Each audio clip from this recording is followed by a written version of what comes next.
chapter 1 verse 1, si Jesus ay Diyos. From John chapter 1 verse 14, nagkatawang tao. Ito po ang ginawa niya sa kanyang deity, sa kanyang pagka-Diyos.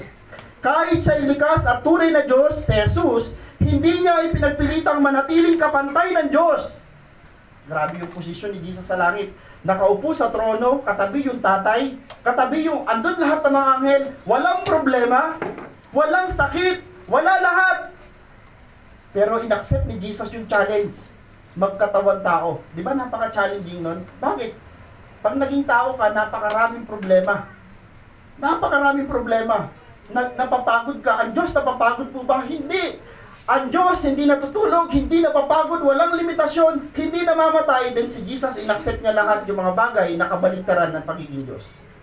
Napagod, natutulog, namatay. At hindi yan matanggap ng mga Muslim, hindi yan matanggap ng ibang sekta, ng ibang reliyon. Kung Diyos si Jesus, bakit siya namatay? Namatay siya kasi nagkatawang tao si Jesus. Amen.